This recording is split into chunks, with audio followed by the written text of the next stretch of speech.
maté aujourd'hui mes petits loups, je suis hyper heureuse de vous retrouver. Sauf si on a un épisode de Diamond Girl, techniquement cette vidéo c'est la dernière de l'année. L'année 2020 se termine enfin.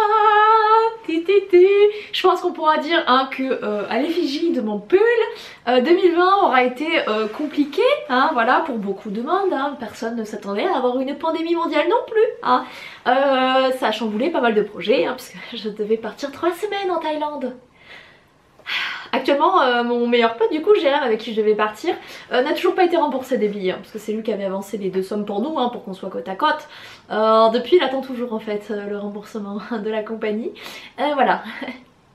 À l'image de 2020 j'ai envie de dire. Mais du coup ouais 2020 ne s'est pas du tout passé comme beaucoup d'entre nous l'avions prévu hein. Mais j'ai quand même eu des jolies choses en 2020 et je vais en faire le bilan maintenant. Je vais vous parler des trucs cool et des trucs un peu moins cool qui sont arrivés cette année. 2020 je l'ai commencé en étant indépendante, en me disant vas-y je me lance un peu en mode YOLO dans l'aventure de lancer ma micro-entreprise et de voir si ça allait fonctionner. Et mi-janvier j'ai eu 2 appels téléphoniques pour du boulot, voilà. C'était en fait j'ai quitté mon CDI hein, où j'étais pas payée tous les mois pour partir et pour me lancer. Et en fait j'ai le comptable de mon ancienne boîte et un client de l'ancienne boîte qui m'ont contacté pour que je fasse partie de leurs équipes. Je n'ai jamais été autant courtisée au niveau professionnel qu'à ce moment là, ça faisait très bizarre, c'était très agréable aussi, je vais pas vous mentir. Je me suis sentie un peu flawless hein.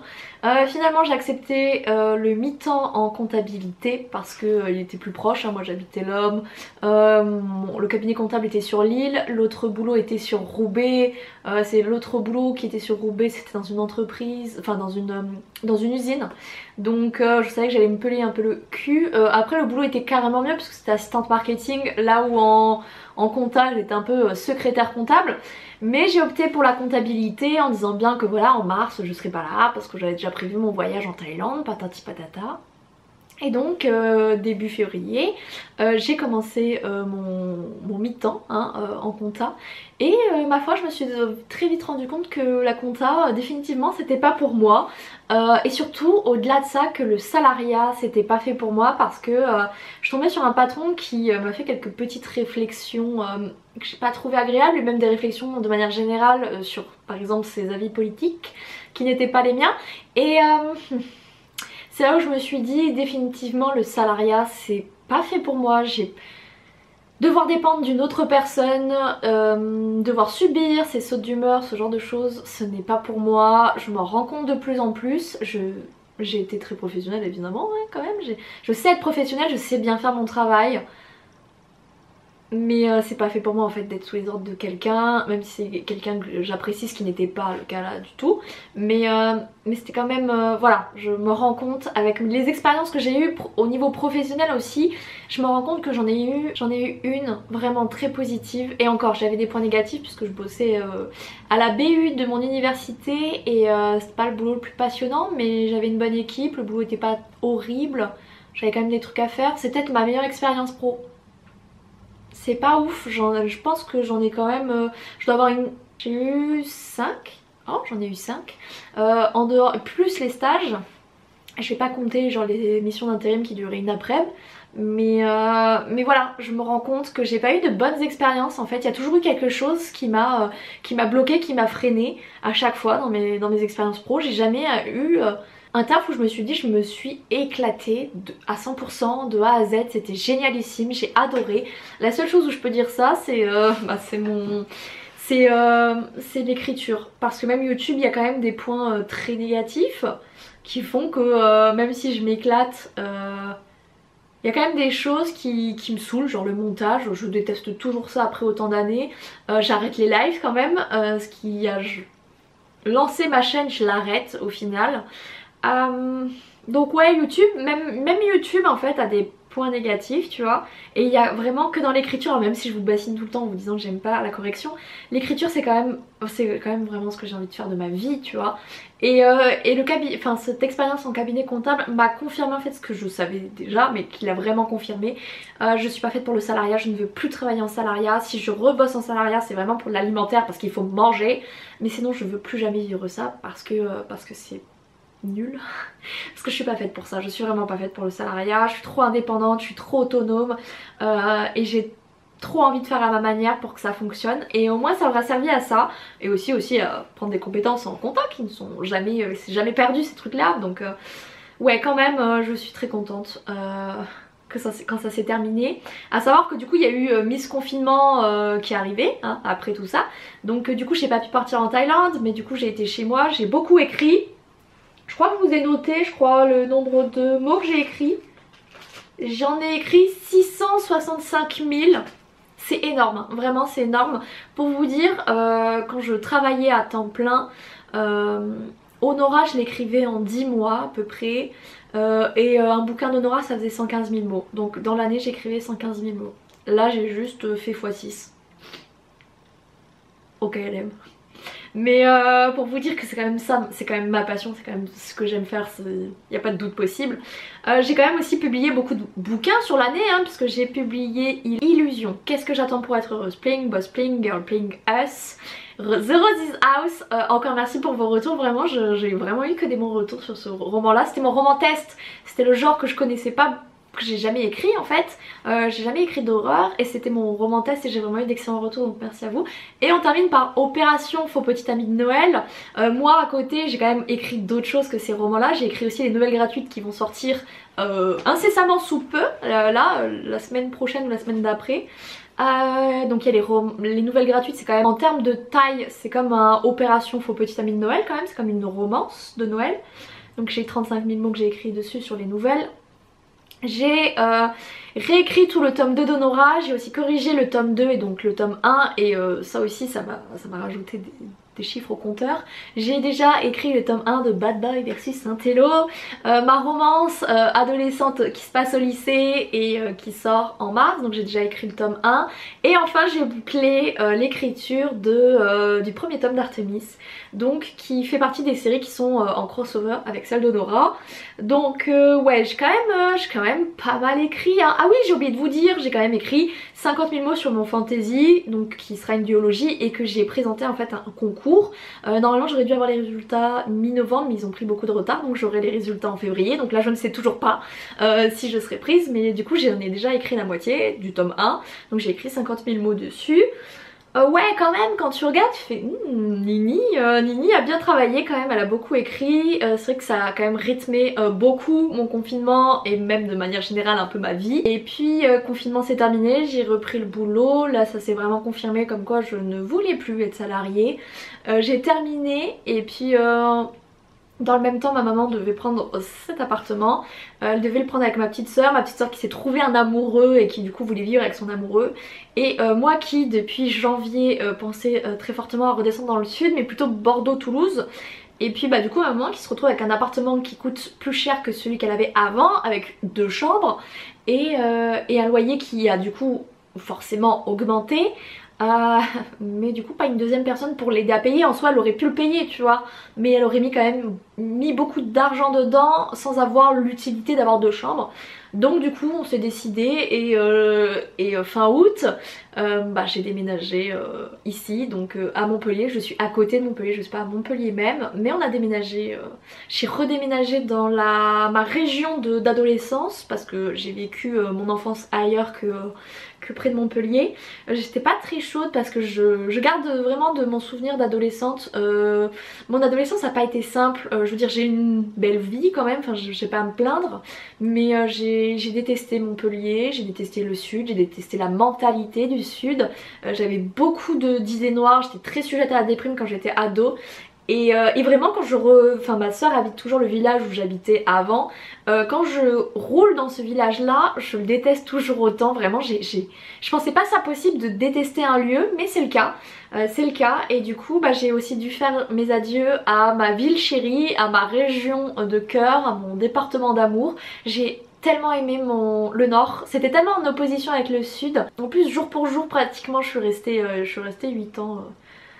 8 ans dans le nord, enfin 7 même plutôt, parce que bon 18-25 ça fait 7, ça fait pas 8, mais ouais je suis restée quand même 7 ans et j'ai kiffé mes études, enfin j'ai kiffé mon DUT, j'ai pas kiffé ma licence pro mais j'ai kiffé mes études, j'ai fait des rencontres merveilleuses et incroyables de filles super cool, parce que filles, bon il y a Jérém quand même que j'ai rencontré dans le Nord grâce, donc bon, mais clairement en termes masculins je confirme pas trop le Nord, mais à part Jérém, mais bon Jérém de base il est toulousain donc voilà, mais sinon j'ai fait vraiment des rencontres incroyables dans le Nord, surtout niveau féminine.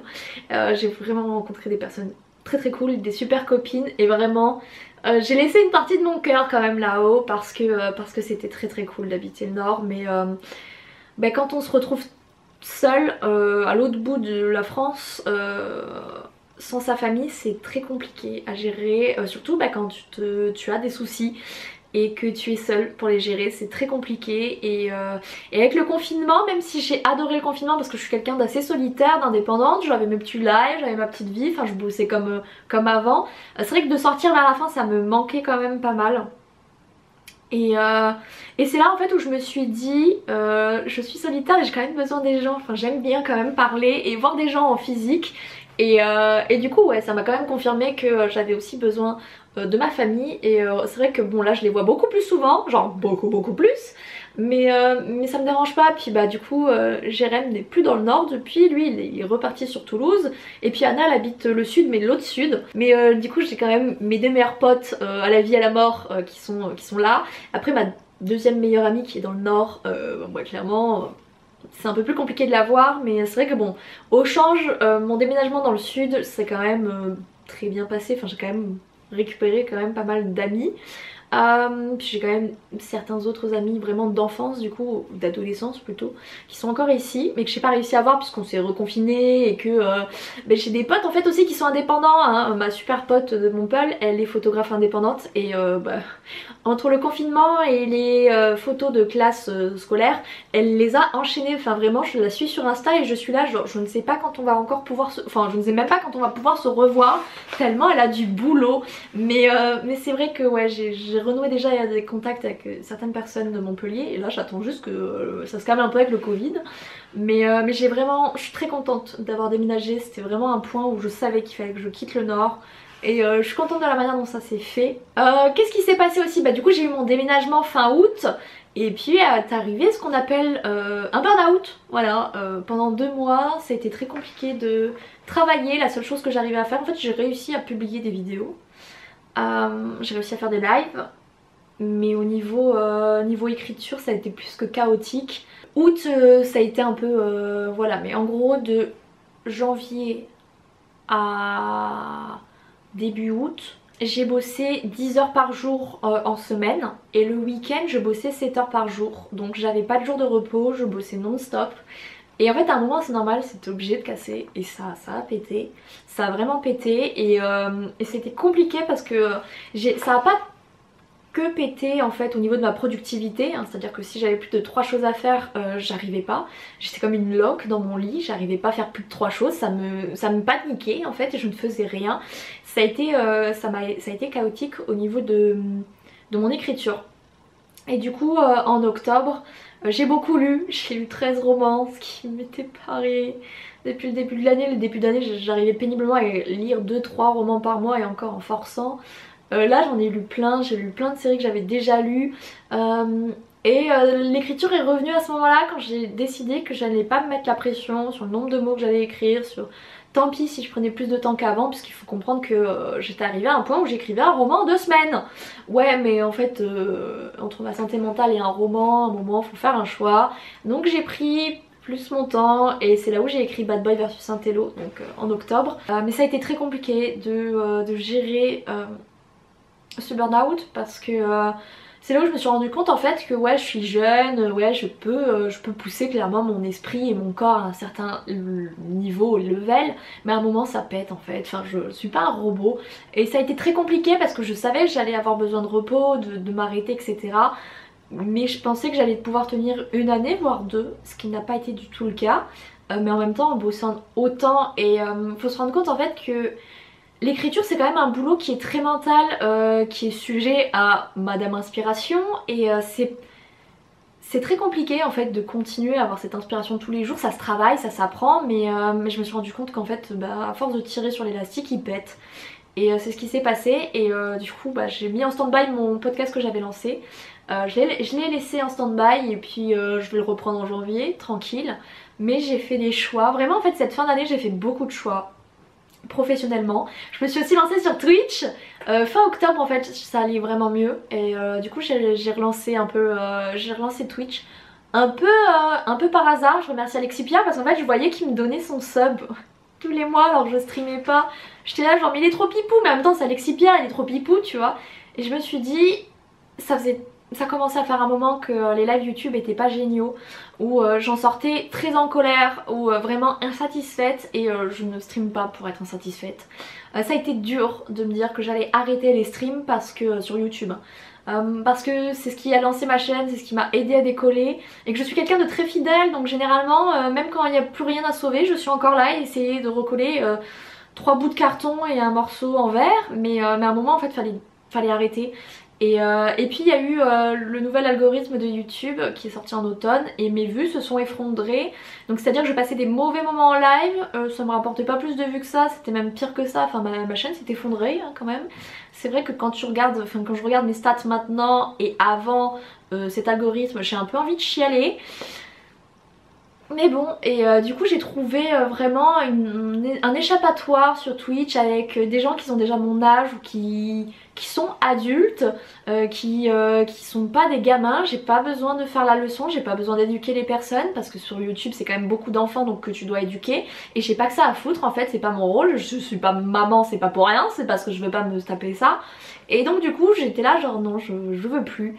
Et j'ai réussi, enfin YouTube je me suis dit vas-y je me laisse un peu de temps quand même, j'étais là, enfin on en a parlé avec Anna et tout, enfin j'en ai beaucoup parlé jusqu'à me dire que non il fallait que j'arrête.